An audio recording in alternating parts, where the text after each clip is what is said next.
दोस्तों हम इस स्टोरी को वहीं से कंटिन्यू करेंगे जिस जहाँ से हमने पिछला एपिसोड एंड किया था। और एक और बात आप लोगों को बता दूं कि इस सीरीज़ का एपिसोड हर दिन सुबह 9 बजे अपलोड हो जाया करेगा। और रही बात बाकी जो सीरीज़ चल रही हैं उनके एपिसोड भी अलग टाइमलाइन अलग टाइम पे अपलोड हुआ करेंगे। तो प्लीज़ प्लेलिस्ट सेक्शन को जरूर से चेक कीजिएगा। वो शर्म के मारे पानी पानी हो रहा होता है। रात के समय उनका जहाज आराम से तैर रहा होता है और सब गहरी नींद में सो रहे होते हैं। उन जादूगरनियों के बीच राजकुमार भी होता है। वो चाहे जिधर भी देखे उसका ध्यान कुछ डिस्ट्रैक्टिंग चीजों पर चला ही जाता है। असल में लड़कियां थोड़ी ज्यादा ही पास होती हैं और वो इस बात से परेशान हो रहा होता है। अचानक वो ऐना को देखता है जो जाग रही होती है और उसे क्यूट नजरों से देखती है। राजकुमार उसे देखकर स्माइल करने लगता है और मजाक में उसकी नाक दबाता है और उसके सोने का एक ट्रिक सिखाने का उसे सोने का एक ट्रिक सिखाने का फैसला करता है। वो उससे कहता है कि वो भेड़ों को एक फेंस के दूसरे फेंस पे पार कूदते हुए गिनती करे। एक भेड़ दो भेड़ गिनती करते रहे जब तक वो सो न जाए। ऐना तुरंत उसका प्लान का पालन करती है और धीमे से गिनती शुरू कर देती है। जैसे ही वो धीमे धीमे गिनती करती है राजकुमार को फील होता है कि वो खुद भी नहीं सो पा रहा। वो उसे सोने में और भी ज्यादा मुश्किल हो रही है। नाइटिंग भी जाग रही होती है और चुपके से उसे देखती है। आखिरकार सुबह हो जाती है और अगला दिन आ जाता है। प्रिंस रोलैंड कपड़े पहनकर रेडी हो जाता है। लेडी लीव अभी भी नींद में होती है और पूछती है कि सबको कैसे नींद आ गई, लेकिन लगता है कि ऐना की रात अच्छी नहीं गुजरी। वो अभी भी भेड़ों की गिनती कर रही है और लगभग 1 लाख भेड़ तक पहुंच चुकी है। दूसरी तरफ ड्यूक रायन भी अपने कैंप में होता है जहां वो गुस्से में अपना वाइन का गिलास फेंकता है और जानना चाहता है कि प्रिंस रोलैंड के पास इतने एडवांस वेपन आखिरकार आए कहां से। वो अपने सिपाहियों से उन कैटरपोल्ट जैसी चीजों के बारे में पूछता है क्योंकि ऐसी चीजें उन्होंने कभी नहीं देखी। इसके जवाब में एक डरा हुआ नाइट कहता है कि उसे इस बारे में कुछ नहीं पता। उसने सिर्फ जोर की आवाज सुनी और अचानक बाकी नाइट किसी दीवार से टकराकर टुकड़े टुकड़े हो गए। ऑरेंज बालों वाला वजीर कहता है कि शायद इसमें जादूगरनियों का हाथ है, लेकिन ड्यूक रायन इससे बकवास कहता है और अपने सिपाहियों को याद दिलाता है कि उनके पास डिवाइन स्टोन ऑफ जजमेंट था जो उनकी रक्षा करता है, इसलिए कोई भी जादूगरनी उन पर अटैक नहीं कर सकती। अब वो डिसाइड करता है कि अभी के लिए रिट्रीट करना ही बेहतर है क्योंकि वो ये युद्ध हार चुके हैं। ड्यूक रायन लोंगसोंग वापस जाकर और सिपाही जमा करने का प्लान बनाता है। वो रेड वाटर रिवर पर सारी ट्रेड बंद करने के बारे में सोचता है क्योंकि उसे पता है कि बिना खाने के बॉर्डर टाउन एक भी महीने सरवाइव नहीं कर पाएगा और उनके सामने टिक नहीं पाएगा। वो सबको अगले दिन लोंगसोंग फोर्टेस वापस जाने के लिए रेडी होने का ऑर्डर देता है, लेकिन लगता है उनका यह प्लान पूरा नहीं हो पाएगा क्योंकि सिस्टर एको का गाना टेंट में हर किसी के दिल को हिला देता है। उनके रिएक्ट करने से पहले ही एक जोरदार धमाका पूरे एरिया को हिला देता है। ड्यूक रायन गुस्से में बाहर निकलता है और जानना चाहता है कि दुश्मन उनके इतने करीब कैसे पहुंच गया। उसे इस बात का गुस्सा है कि किसी ने रात को उन्हें नोटिस क्यों नहीं किया। नाइट जल्दी से एक एक्स्ट्रा घोड़ा लाता है और ड्यूक क्राइन बिना देर किए उस पर सवार हो जाता है। वो तेजी से भागता है ताकि उसकी जान बच जाए, लेकिन तभी उसका जिस्म डर के मारे कांपने लगता है क्योंकि कैप्टन आयरन एक्स और उसकी सेना उसके सामने खड़ी होती है। अचानक एक सिपाही ट्रिगर दबाता है और गोली ड्यूक रायन के सीने में लगती है। वो अपने घोड़े से गिर जाता है और उसका चेहरा जमीन से टकरा जाता है। वो बहुत बुरी हालत में होता है, उसकी आंखें बंद हो रही होती हैं और जब वो राजकुमार को अपनी सेना के साथ आगे बढ़ते हुए देखता है और कुछ ही समय में वो पक्का बेहोश हो जाता है। अपना रास्ता साफ करने के बाद राजकुमार लोंगसोंग फोर्टेस के अंदर एक शानदार एंट्री करता है। वहां के लोकल सिपाही एकदम से घबरा जाते हैं जब वो राजकुमार को अचानक एंट्री मारते हुए देखते हैं। वो राजकुमार के साथ चलने वाली जादूगरनियों से और भी ज्यादा डर जाते हैं। नाइट कार्टर बताता है कि ड्यूक का परिवार पीछे के दरवाजे से भागने की कोशिश कर रहा था, लेकिन उन्हें राजा की सेना ने पकड़ लिया। राजकुमार नियम बनाता है कि सभी बाद और युद्ध बंदियों को डंजन में बंद किया जाए। फिर उसकी आंखों में एक अजीब सी चमक आती है और वो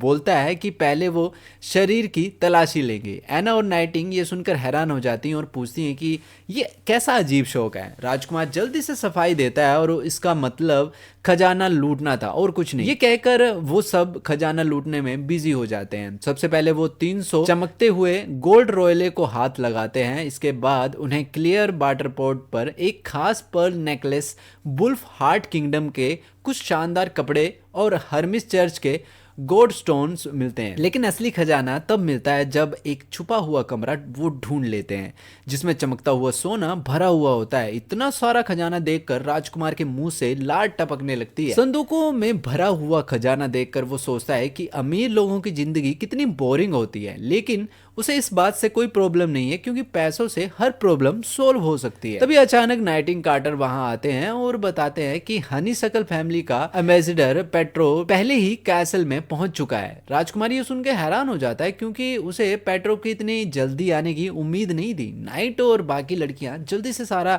लूट छुपाने के लिए दौड़ पड़ती है। बाहर गेट के पास एम्बेसडर पेट्रो डरते हुए कैसल में एंटर होता है और वो दिल ही दिल में घबरा रहा होता है और सोचता है कि शायद राजकुमार उसके बाप के बदले में फिरौती मांगेगा। लेकिन जब वो आखिर में राजकुमार के सामने आता है तो एम्बेसडर पेट्रो देखता है कि रोलैंड बड़े प्यार से स्माइल करता हुआ उसका स्वागत करता है। राजकुमार आराम से उसे तसल्ली देते हुए कहता है कि उसके बाप को कोई नुकसान नहीं हुआ क्योंकि उन्होंने पहले ही सरेंडर कर दिया था। एम्बेसडर उसका शुक्रिया अदा करता है और कहता है कि हनीसकल फैमिली जो भी फिरौती दे सकती है वो देने को तैयार है। लेकिन प्रिंस रोलैंड उसे हैरान करते हुए कहता है कि उसे 1 रुपया नहीं चाहिए, उसके बदले में जानवर और मजदूर मांगता है। पेट्रो जल्दी से गाय, भैंस, घोड़े देने की बात करता है और कहता है कि हनीसकल फैमिली के पास लोगों की कमी है। राजकुमार सीरियस हो जाता है और कहता है कि उसे घर बनाने वाले मजदूर, पत्थर तोड़ने वाले मजदूर, ब्लैक स्मिथ और फार्मर्सिस और शेफ चाहिए। वो एक लंबा लिस्ट देता है और जिसमें कि और भी बहुत सी चीजें लिखी होती हैं। वह पेट्रोप से कहता है कि हनीसकल फैमिली के लीडर की कीमत के हिसाब से 1000 शिप्स और 300 क्राफ्ट्समैन एक फेयर डील होगा। पेट्रोप ये सुन के गहरी सोच में पड़ जाता है। उसे फील होता है कि इस प्रॉब्लम का सलूशन निकालने के लिए उसके पास सिर्फ एक ही दिन है। लेकिन तभी राजकुमार उसे एक और बुरी खबर देता है कि उसके पास बहुत कम समय। राजकुमार आराम से कहता है कि पेट्रोप को जल्दी डिसाइड करना होगा कि वो क्या दे सकता है। वो लॉन्गसोंग में एक हफ्ते से ज्यादा नहीं रुकने वाला है। वो जल्दी ही बॉर्डर टाउन वापस जाएगा। पेट्रोप ये खबर सुनकर चौंक जाता है। अगर राजकुमार चला जाएगा तो लॉन्गसोंग कौन संभालेगा? उसे शक है कि ड्यूक राइन के बच्चे भी ये काम नहीं कर पाएंगे। पेट्रोप राजकुमार से पूछता है कि राजकुमार अपने जाने के बाद लॉन्गसोंग फोर्ट्रेस आखिर किसके हवाले करके जाएगा। तभी राजकुमार पेट्रोप को हैरान करते हुए पूछता है कि क्या वो लॉन्गसोंग का ड्यूक बनने में इंटरेस्टेड है। वो उसे समझाता है कि उन्हें किसी बंदे या फिर किसी परिवार की जरूरत नहीं है जो इस फोर्ट्रेस को संभाल सके।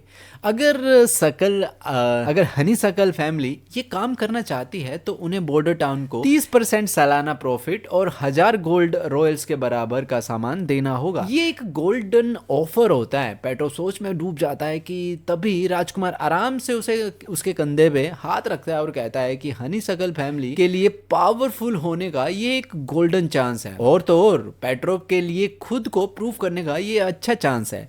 लेकिन उसके पास पहले ही कुछ सवाल हैं। सबसे पहले रोलैंड पूछता है कि पेट्रोप किसी भी विरोध को कैसे हैंडल करेगा। घबराया हुआ पेट्रोप उल्टा राजकुमार से लॉन्गसोंग के रेवेन्यू और टैक्सेस के बारे में सवाल पूछने लगता है। राजकुमार शांति से कहता है कि ये उसका सिरदर्द नहीं है और पेट्रोप से पूछता है कि वो हर महीने 1000 गोल्ड का सामान और रेवेन्यू टारगेट को आखिर कैसा पूरा कर पाएगा। इसके लिए वो क्या प्लान्स बनाएगा। रोलैंड फिरौती की शर्तों की लिस्ट पेट्रोप के सामने रखता है और नाइट कार्टर को इशारा करता है कि उसे बाहर ले जाए। एक चालाक से स्माइल के साथ वो उस बेचारे से हाथ मिलाता है और कहता है कि अगर वो सच में लॉन्गसोंग को संभालना चाहता है तो वो उसके जवाब का वेट करेगा, लेकिन उसे सारी शर्तें पूरी करनी होंगी।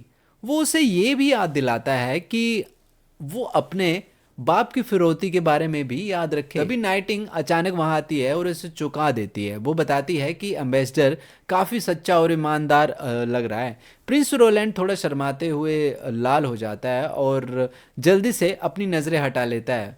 वो उसके और करीब आती है और वो उसकी बात से सहमत होता है और कहता है कि पहले उसे लगता था कि नॉवेल्स बस कामचोर और अय्याश लोग होते हैं, लेकिन वो हनी शकल फैमिली के बिजनेस स्किल्स के से काफ़ी इम्प्रेस्ड है। जब नाइटिंग और भी करीब आती है और उससे अपनी बाहों में पकड़ लेती है तो उसकी गर्म सांस की वजह से उसके कान में गुदगुदी होती है और वो धीमे से उसके कान में कहती है कि क्या वो सच में लॉन्ग सॉन्ग फोर्टेस में नहीं रुकना चाहता। लेकिन उसके जवाब देने से पहले ही वो तेजी से दूर दूर जाती है और दोबारा उसके सामने आती है और उसे याद दिलाती है कि लॉन्ग सॉन्ग फोर्टेस कितना अमीर शहर है और बॉर्डर टाउन के मुकाबले यहाँ कितनी ज़्यादा खुशहाली है। रोलैंड अपना सिर हिलाकर जवाब देता है और कहता है कि लॉन्ग सॉन्ग में पॉलिटिकल जड़ें काफ़ी गहरी हैं, जिससे यहाँ बदलाव लाना मुश्किल है। इसलिए वो अपने बॉर्डर टाउन में ही रहना पसंद करेगा और वहाँ से नए आइडियाज़ को बढ़ावा देगा। इसके अलावा यहाँ चर्च के रूल काफ़ी ज़्यादा हैं और जादूगरनियों के खिलाफ भेदभाव काफ़ी ज़्यादा होगा। वो हमेशा से कहता आया है कि वो चाहता है कि जादूगरनियाँ सड़कों पर आज़ादी से घूम सकें, जो वो सिर्फ बॉर्डर टाउन में ही कर सकता है। नाइटिंग उसके इस नेक दरिया दिल बात और इरादों की तारीफ करती है और उसका दिल तेजी से धड़कता है। जब वो अपने जज्बात पर काबू रखने की कोशिश करती है, अचानक वो खुद पर काबू नहीं रख पाती। वो राजकुमार को पकड़कर अपने करीब खींच लेती है और तभी दोनों शर्मसार लाल हो जाते हैं। दोनों के बीच में चुम्मा चाटी शुरू हो जाती है। उस गीले और चिकने किस के बाद वो जल्दी से पीछे हट जाते हैं और राजकुमार बिल्कुल शर्मिंदा हो जाता है। वो अचानक गायब हो जाती है जब नाइट कार्टर वहां आता है और अनाउंस करता है कि लॉन्ग सॉन्ग फोर्टेस चर्च का हाई प्रीस्ट टीलो उससे मिलना चाहता है। प्रिंस रोलैंड शर्म के मारे लाल होते हुए नाइट कार्टर को प्रीस्ट को अंदर लाने को लिए कहता है। अब थोड़ी देर बाद फादर टीलो ऑफिस में आता है और नए रूलर का स्वागत करता है। वो बताता है कि वो होली सिटी की तरफ से उसे सम्मान देने के लिए आया है। कुर्सी पर बैठने के बाद प्रिंस रोलैंड ये देखकर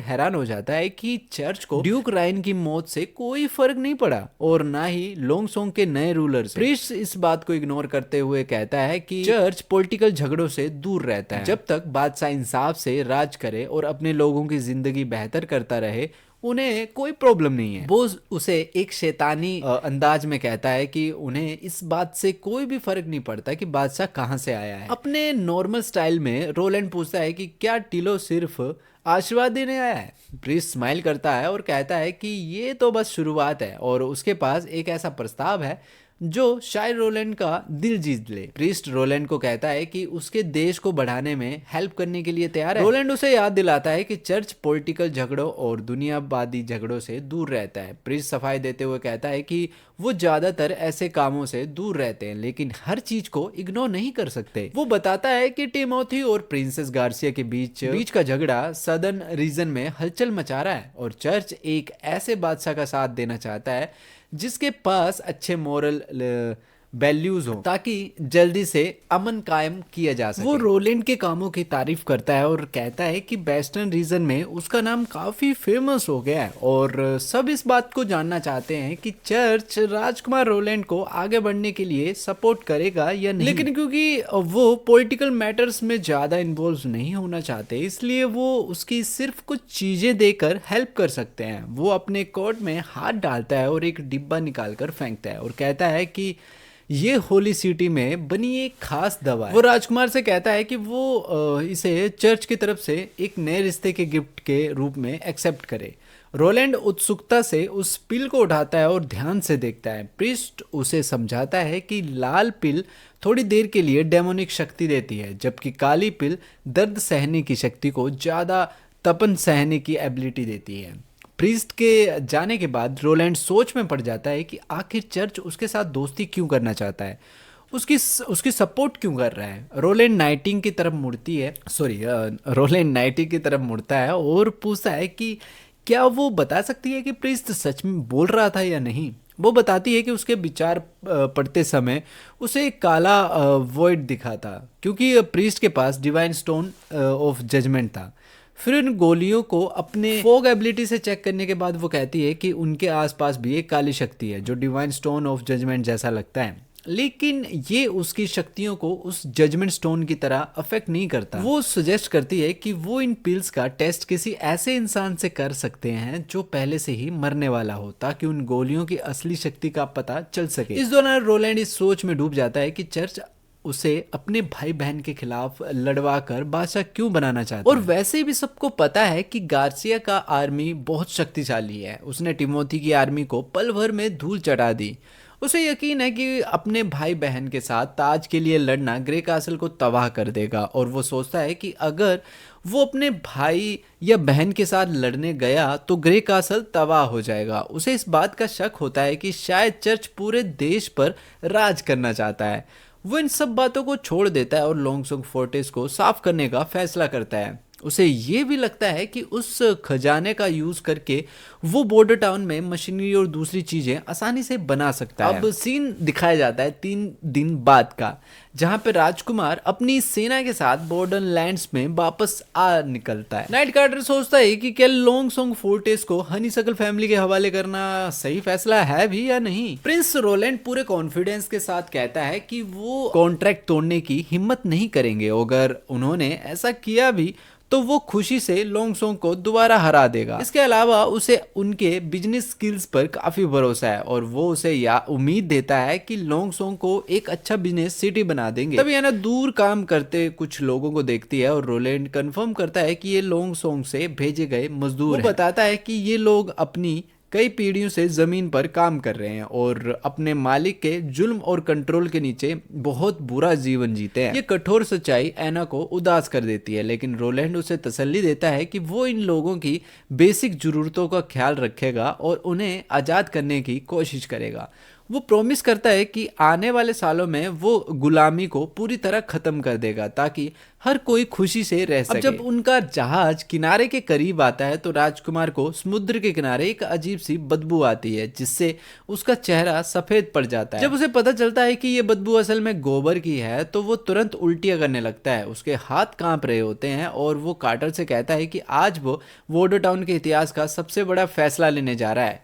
वो कहता है कि बॉर्डर टाउन के हर कोने पर तुरंत टॉयलेट्स बनाए जाएंगे। वहां खड़े दूसरे लोग इस बात से हैरान हो जाते हैं जब राजकुमार उन्हें समझाता है कि टॉयलेट मजदूरों के लकड़ी के सेट से के पास बनाया जाएगा। फिर वो कहता है कि वो एक नया रूल बनाएगा जिसके अनुसार उन्हें हर बार हगने के लिए टॉयलेट्स यूज करना होगा, और वो रेड वाटर रिवर के सामने वाले एरिया को इंडस्ट्रियल जोन बनाने का प्लान बनाता है जहां कोई बदबू ना हो और सिर्फ कुछ लोगों को वहां जाना अलाउड होगा।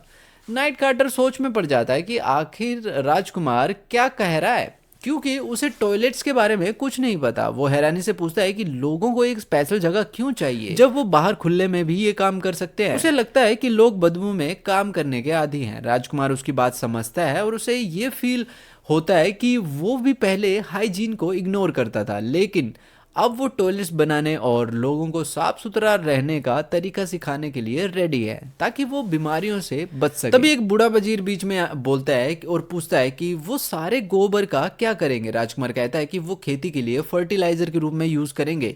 बूढ़ा वजीर और नाइट कार्टर ये सोचकर ही घबरा जाते हैं। इंसानी गोबर को खेतों में डालकर उससे उगाई गई चीजों को खाने का ख्याल उनके भाई बड़े अजीब लगता है।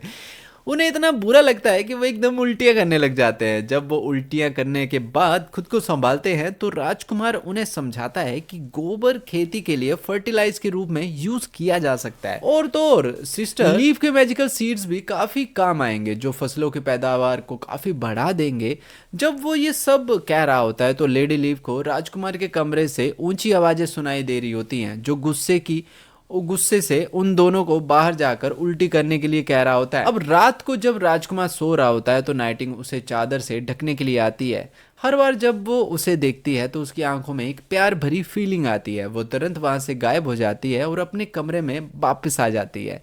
वैंडी जल्दी से नोटिस करती है कि नाइटिंग अभी रोलैंड के कमरे से आई है। नाइटिंग शर्मा कर लाल हो जाती है जब वो रंगे हाथों पकड़ी जाती है और वो अपनी दोस्त से पूछती है कि वो अभी तक जाग क्यों रही है। जवाब में वैंडी उसे याद दिलाती है कि राजकुमार कोई बच्चा नहीं है, इसलिए आधी रात को ऐसे चुपके से उसके कमरे में जाना ठीक नहीं है। तब नाइटिंग कहती है कि विच यूनियन के टूटने की न्यूज़ पूरे देश में फैल चुकी है, इसलिए उसे डर है कि कुछ जादूगरनियां राजकुमार को नुकसान पहुंचा सकती है। बैंडी उसे तसल्ली देती है और कासल कहती है कि कासल पूरी तरह से सुरक्षित है और वैसे भी राजकुमार अपने तकिए के नीचे डिवाइन स्टोन ऑफ जजमेंट रखता है।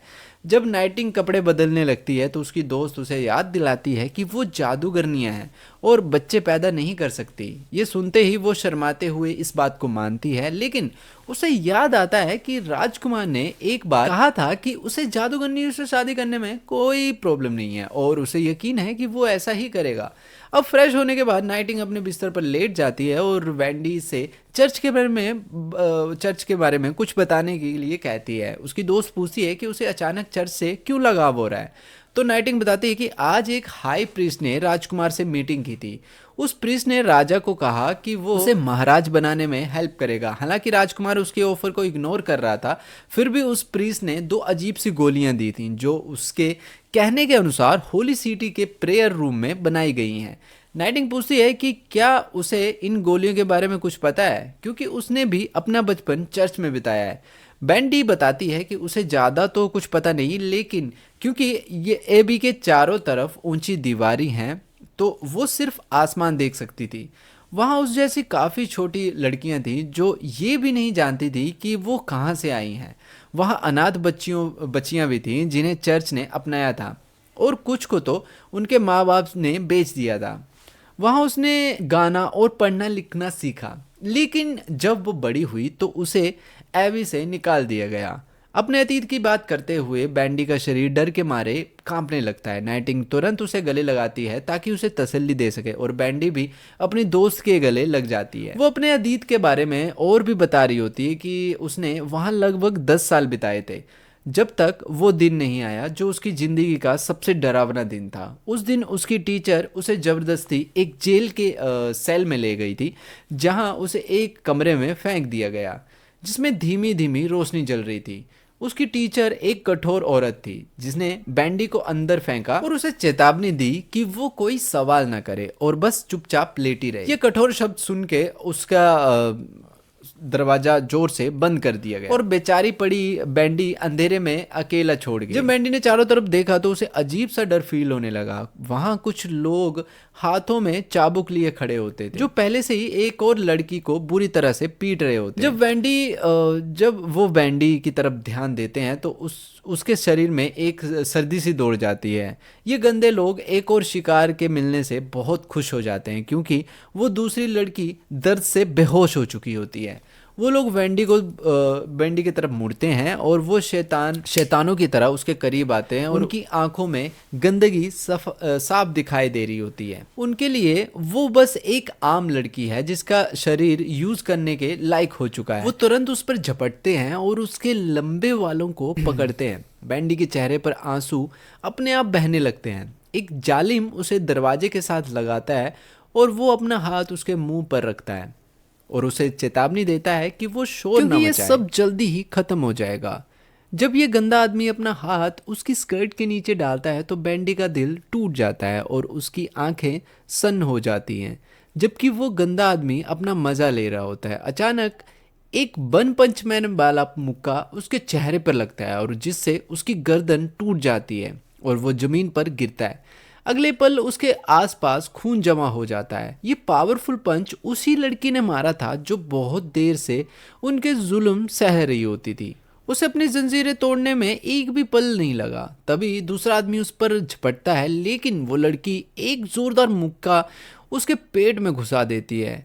फिर सिर्फ अपने हाथों से वो दूसरे आदमी को भी खत्म कर देती है। बैंडी ये देखकर चौंक जाती है। तभी एक आदमी अपना डिवाइन स्टोन ऑफ जजमेंट निकालकर सोचता है कि शायद इस लड़की की शैतानी शक्तियां जाग गई हैं, लेकिन वो लड़की अपनी लंबी टांग उठाती है और उस आदमी के सर पर जोर से मार देती है, जिससे उसका दिमाग अब पूरी तरह से फटकर बिखर जाता है। जब सारे प्रीस्ट मार दिए जाते हैं तभी बैंडी अभी भी डर के मारे कांप रही होती है, जबकि वो दूसरी लड़की शांति से गेट की तरफ चल जाती है और बिना डरे वहां जाकर खड़ी हो जाती है। तभी ढेर सारे नाइट्स कमरे में दौड़ते हुए आते हैं, जिनके साथ उनकी टीचर भी होती है और जो उन मरे हुए आदमियों को देखकर पूरी तरह से हैरान हो जाते हैं। डर के मारे वो टीचर जमीन पर गिर जाती है और उसकी आंखों से आंसू बहने लगते हैं। तभी एक नाइट अपनी तलवार से उस लड़की पर वार करता है, लेकिन वो लड़की हर अटैक को आसानी से डॉज कर लेती है। नाइट बार बार उस पर वार करता है, लेकिन वो लड़की उसका हाथ पकड़ लेती है और उसे इतनी जोर से मोड़ती है कि उसका हाथ उसके जिस्म से अलग हो जाता है।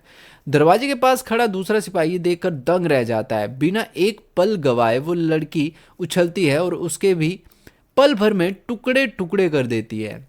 अब ये खबर जंगल की आग की तरह फैलती है कि सेल में एक शैतान है। और तो और ये लड़की हर नाइट का सामना आसानी से कर रही होती है, जबकि बैंडी ये सब डर के मारे देख रही होती है। वो लड़की बिल्कुल डेविल सी लगती है। वो एक नाइट के पीठ में ऐसे भाला घुसा देती है जैसे कि वो कोई खिलौना हो। अचानक वहां और भी सिपाही आ जाते हैं और उसे कंट्रोल करने की कोशिश करते हैं, लेकिन जब वो उस पर अटैक करते हैं वो सीरियस हो जाती है और अपनी तलवार को इतनी तेजी से चलाती है कि कोई भी उसे रोक नहीं पाता और सिपाहियों को सब्जियों की तरह वो काट देती है। इस दौरान डर से कांपती हुई बैंडी अपने टीचर की तरफ रेंगते हुए जाती है और उसके पास से उसे वो चाबी मिल जाती है जो उसे चाहिए थी। इसके साथ ही उसके बचपन की यह दर्दनाक स्टोरी खत्म हो जाती है। बैंडी बताती है कि उस लड़की की वजह से वो उस नर्क से भाग पाई थी।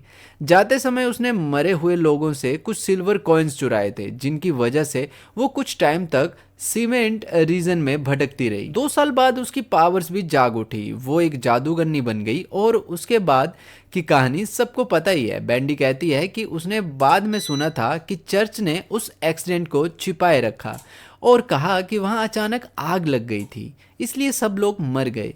उसे नहीं पता कि उस लड़की के साथ क्या हुआ या उस चर्च में रहने वाली बाकी लड़कियों के साथ क्या हुआ। नाइटिंगेल को बैंडी की कहानी सुनकर बहुत दुख होता है और क्योंकि उन सब का बचपन ही भयानक स्टोरीज से भरा हुआ है, वो अपनी दोस्त का हाथ पकड़ती है और उसे प्यार से और गर्मी देती है जिसकी उसे बहुत जरूरत थी। अब अगले दिन एक लाल गंजा आदमी पूरे गुस्से में होता है और लड़ रहा होता है। उसे देखकर ऐसा लगता है कि जैसे उसके अंदर एक आग जल रही हो। राजकुमार का सबसे शक्तिशाली नाइट कार्टर उसके साथ लड़ रहा होता है और ऐसा लगता है कि वो काफी मुश्किल में है। असल में राजकुमार ने इस गंजे को वो पावर बढ़ा देने वाली गोली दी थी जो चर्च की तरफ से मिली थी। वो ये टेस्ट करना चाहता था कि क्या ये गोली असल में काम करती है या सिर्फ एक मजाक। जब वो देखता है कि कार्टर के लिए ये चैलेंज काफी मुश्किल बन चुका है, वो समझ जाता है कि ये गोली सच में काफी पावरफुल है। अब एना ये देखकर एक्साइटेड हो जाती है और ये साधारण सा दिखने वाला आदमी ये गोली खाने के बाद कार्टर के साथ इतने अच्छे से लड़ पा रहा है, ये जान के वो काफी हैरान होती है। जो यहाँ के सबसे शक्तिशाली नाइट में से एक। प्रिंस रोलैंड भी देखकर इम्प्रेस है कि आखिरकार उसे यकीन हो जाता है कि उस प्रिंस ने झूठ नहीं बोला था। वो सोचता है कि अगर एक ट्रेन नाइट ने ये गोली खा ली तो उसकी शक्तियां कैसी होंगी। ये साधारण सा आदमी जो नाइट है सिपाही फिर भी कार्टर के सामने टिक नहीं पा रहा। जैसे जैसे लड़ाई चलती है नाइट आखिर में एक पावरफुल वार करता है जिससे वो लाल आदमी खून उगलने लगता है, लेकिन वो जल्दी से खुद को रिकवर करता है और कार्टर पर दोबारा वार करता है। उसे देखकर ऐसा लगता है कि वो कोई अब इंसान नहीं है बल्कि एक शैतान है और एक ही बार में नाइट को गिरा देता है। नाइट उस आदमी की शक्तियां देखकर काफी हैरान रह जाता है और एक और तलवार मंगवाता है, लेकिन तभी वो गुस्से से भरा हुआ शैतान दीवार के ऊपर खड़े लोगों को देखता है। जब उसकी नज़र राजकुमार से मिलती है तो उसका गुस्सा और भी बढ़ जाता है। वो तुरंत राजकुमार की तरफ मुड़ता है और राजकुमार को जान से मारने के लिए वहां पे आगे बढ़ जाता है। राजकुमार की जान को खतरे में देखकर नाइट चौकन्ना हो जाता है और अपने सिपाही को उस गंजे आदमी को गोली मारने का ऑर्डर देता है। सिपाही जल्दी से फायर करता है और उस गंजे की पीठ में कई गोलियां मारता है, लेकिन उस आदमी को गोलियों से बिल्कुल भी फर्क नहीं पड़ता। इसलिए कार्टर जल्दी से अपने सिपाही को उसका घोड़ा लाने का ऑर्डर देता है, लेकिन तब तक बहुत देर हो चुकी होती है। वो गंजा आदमी सारी एनर्जी इकट्ठी करता है और एक जोरदार जंप लगाकर उस 30 फुट की दीवार के ऊपर चढ़ जाता है। जब वो राजकुमार पर वार करने वाला होता है, एना बीच में कूद पड़ती है और अपनी आग की शक्तियों का यूज करके उसे जिंदा जलाना शुरू कर देती है, लेकिन उस आदमी को इससे जरा भी फर्क नहीं पड़ता। तो नाइटिंग भी राजा की रक्षा करने के लिए आगे बढ़ती है और अपनी तलवार से तेजी से उसे काट कर खत्म कर देती है। अब इस पागल आदमी ने बहुत बड़ा हंगामा बना दिया था, लेकिन खुशी की बात यह थी कि नाना वहां थी जिसने जल्दी से जख्मी लोगों को ठीक कर दिया और किसी को भी ज़्यादा चोट नहीं आई। जहां तक उस गंजे का सवाल है जिसने वो गोली खाई थी, उसे ढेर सारी शक्तियां तो मिली, लेकिन इसके साथ कुछ सीरियस साइड इफेक्ट भी आए। नाइटिंग के हिसाब से उसके शरीर पर वैसे ही निशान थे जो डिवाइन स्टोन ऑफ जजमेंट खाने के बाद बन जाते हैं। इन साइड इफ़ेक्ट के बाद अगर चर्च ये गोलियां यूज़ कर रही है तो वो दिन दूर नहीं जब वो इस दुनिया का सबसे पावरफुल ग्रुप बन जाएंगे। अब सोचने की बात यह है कि एना के मैजिकल वॉर से भी उस आदमी पर ज़्यादा असर नहीं हुआ, लेकिन राजकुमार को इस बात का पहले ही आइडिया था क्योंकि उसे पता है कि उस लाल गोली में डिवाइन स्टोन ऑफ जजमेंट का कोई अंश है। राजकुमार को एक बात समझ आती है कि चर्च को इस बात की जरा भी चिंता नहीं है कि ग्रे कासल का राजा कौन बनेगा।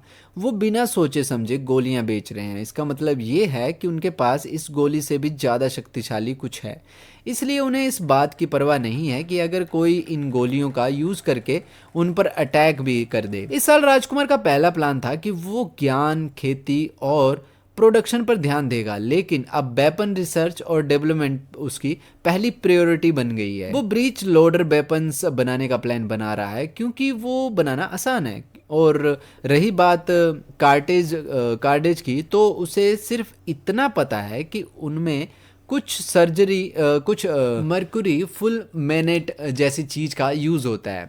तभी उसे ख्याल आता है कि शायद रिसर्च के लिए उसे एल्केमिस्ट जमा करने और लैब बनाने की काफ़ी पैसों की ज़रूरत पड़ेगी। जब राजकुमार इन ख्यालों में खोया होता है तो एना उसे ख्यालों से निकालती है और उसे याद दिलाती है कि बहुत देर हो चुकी है और अब सोने का समय है। वो ये सब काम कल दोबारा शुरू कर सकते हैं। नाइटिंग पहले ही सो चुकी होती है, शायद वो उन बेकार अलजेब्रा लेक्चर से थक गई थी। सब उसे इतना शांति से सोता हुआ देख के स्माइल करते हैं क्योंकि वो पहले ही ज़्यादा मासूम लग रही होती है। राजकुमार एक चादर उठाता है और उसे धीरे से ढक देता है। वो उसे इतने शांति से सोते देखकर खुश होता है क्योंकि वो ज़्यादातर एक्टिव और चिंता में रहती है। राजकुमार के हिसाब से इंसान को चिल रहना चाहिए क्योंकि सुकून में रहने से किसी को भी नुकसान नहीं होता।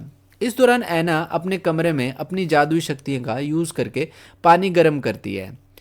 जब पानी परफेक्ट टेम्परेचर पर पहुंच जाता है तो वो अपने कपड़े उतारती है और टब में घुसकर एक रिलैक्स बात करती है। वो राजकुमार की तारीफ किए बिना नहीं रह सकती क्योंकि साधारण लोग महीने में सिर्फ एक बार नहाते हैं, लेकिन राजकुमार ने उन सबको रोज ताजे पानी से नहाने को कहा। वो इस बात से खुश है कि उसका राजकुमार कहानियों वाले राजकुमार से बिल्कुल अलग है। उसे याद आता है कि राजकुमार ने उसे एक बार बताया था कि इस यूनिवर्स में हर चीज छोटी छोटी गोलियों से बनी है और इन गोलियों को देखने के लिए तुम्हें इन्हें लाखों गुना बड़ा करना होगा। गर्मी और ठंड सिर्फ इन गोलियों की मूवमेंट पर डिपेंड करती हैं। अगर ये बहुत तेजी से मूव करती हैं तो चीज़ें गर्म होती हैं, और अगर ये बहुत तेज़ी से मूव कर रही हैं तो चीज़ गर्म होगी, और अगर ये धीमे मूव करती हैं तो चीज़ें ठंडी होंगी। लगता है कि राजकुमार उसे एटम्स के बारे में बता रहा था।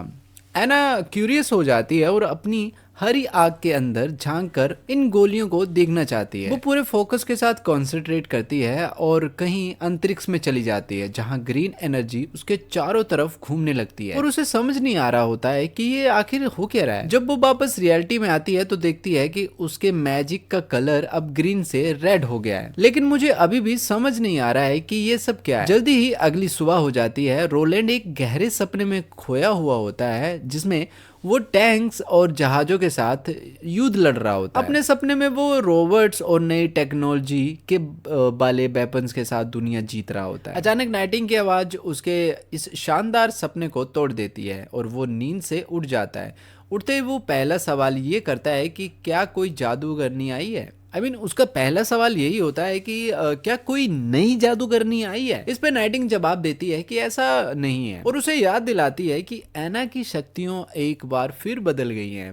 ये खबर नींद में डूबे राजकुमार को कंफ्यूज कर देती है क्योंकि एना तो पहले ही अपनी शक्तियां पा चुकी है। नाइटिंगेल राजकुमार के चेहरे पर एक गीला टॉवल फेंकती है जिसके बाद वो पूरी तरह जाग जाता है और नाइटिंग उसे जल्दी से एना के पास जाकर उसकी नई शक्तियों को देखने के लिए कहती है। वो बताती है कि ये एक अजीब तरह की जादुई शक्ति है जिसमें हम छू भी सकते हैं। थोड़ी देर बाद वो ऑफिस की तरफ चलना शुरू कर देते हैं। रास्ते में नाइटिंग बताती है कि जब उसे एना को उसके कमरे में देखा था तो अपने डेस्क पर बैठी थी और उसके चारों तरफ लोहे से बनी चीजें। तभी वो एकदम से चौंक गई और उसके हाथ से रोटी गिर गई। जब उसने देखा कि एना की मैजिकल शक्ति अंदर से बदल चुकी थी और ग्रीन आग की जगह अब एक क्यूब था, राजकुमार क्यूब का सुन के कंफ्यूज हो जाता है और पूछता है कि ये क्या है। नाइटिंग उसे समझाती है कि जब एक जादूगरनी की शक्तियां जागती हैं तो पहले उसका जादू एक पतली सी धुंध की तरह दिखता है, उसके साथ साथ ये एक घूमते हुए गैस के गोले में बदल जाता है जो अलग अलग रंगों का होता है।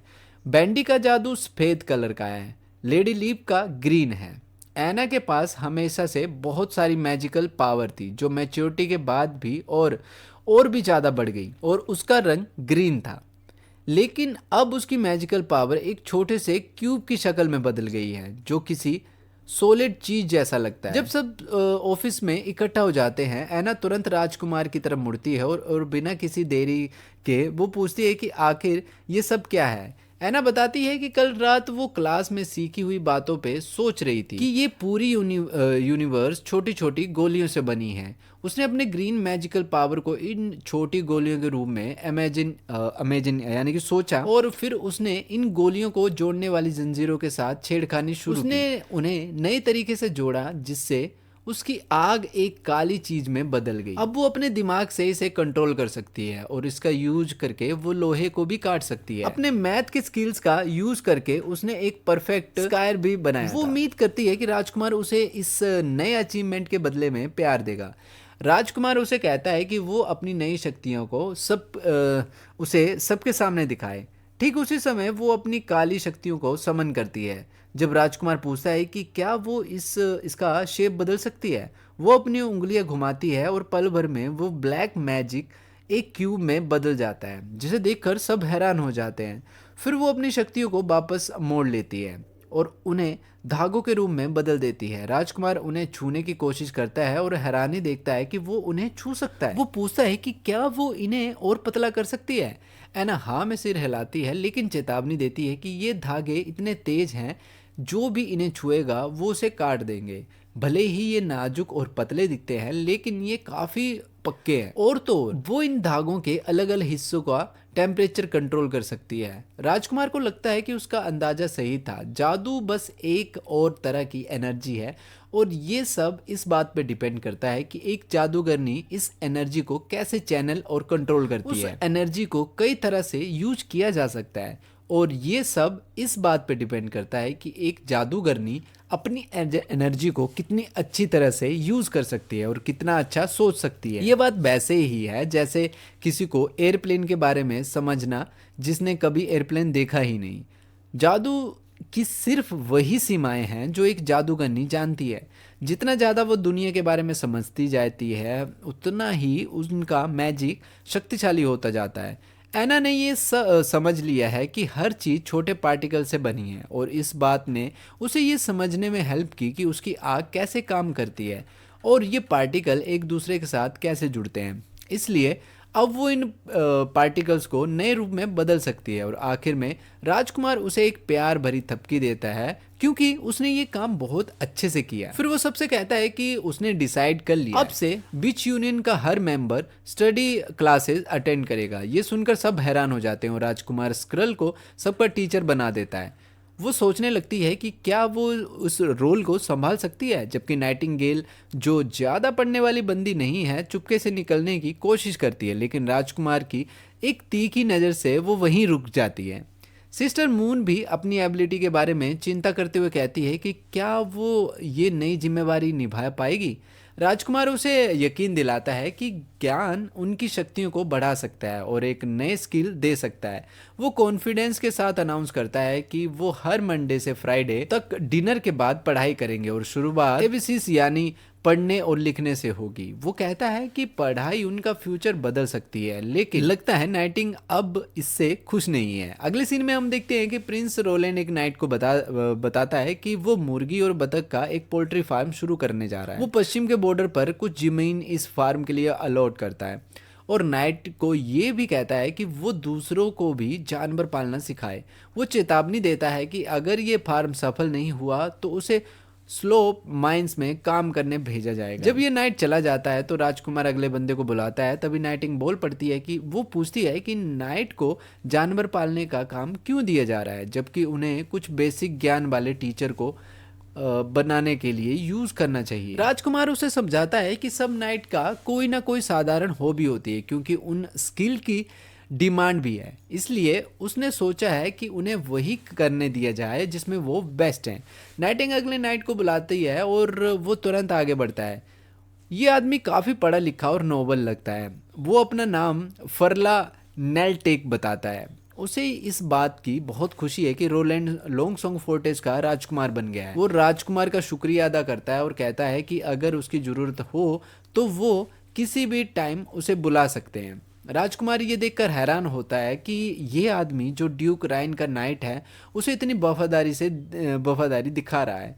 तभी फरलन एल्टेक सीरियस हो जाता है और कहता है कि वो ड्यूक रायन का सबसे शक्तिशाली नाइट था और उसने सिर्फ उसी के लिए वफादारी की कसम खाई थी, लेकिन ड्यूक ने अपनी शक्ति का गलत यूज किया और पश्चिमी हिस्सों में कई गलत काम किए। और तो और उसने फर्लन की बीवी को जबरदस्ती अपनी बंदी बना लिया। इसलिए वो हमेशा से ड्यूक को मारने के बारे में सोच रहा था, भले ही उसने खुद ड्यूक को नहीं मारा, लेकिन वो इस बात से खुश है कि किसी ने ये काम कर दिया। राजकुमार उस आदमी से पूछता है कि क्या वो पढ़ना लिखना जानता है, तो नाइट हाँ में जवाब देता है। रोलैंड उसे टीचर बनाने का फैसला करता है और कहता है कि इस काम के लिए उसे एक घर भी मिलेगा और एक मोटी सैलरी भी मिलेगी। फरलान पूछता है कि क्या इसका मतलब ये है कि सभी अनपढ़ लोग जो रह जाएंगे वो माइंस में काम करेंगे, जिसके जवाब में राजकुमार हाँ में सिर हिलाता है और फिर नाइट चिंता करते हुए कहता है कि 50 साल से ज्यादा उम्र के लोग माइंस के काम के लिए फिट नहीं होंगे। वो बताता है कि एक नाइट जिसका नाम हेलोन है जो अभी 50 साल से ऊपर है। राजकुमार सफाई देते हुए कहता है कि वो किसी को भी अपना गुलाम नहीं समझता और वैसे भी माइंस में स्टीम इंजन हैं जो उनका काम बहुत आसान कर देंगे और वर्कर्स को छुट्टियां भी मिलेंगी। अब इस बात को सुन के फरलान अचानक खड़ा हो जाता है, जिससे नाइटिंग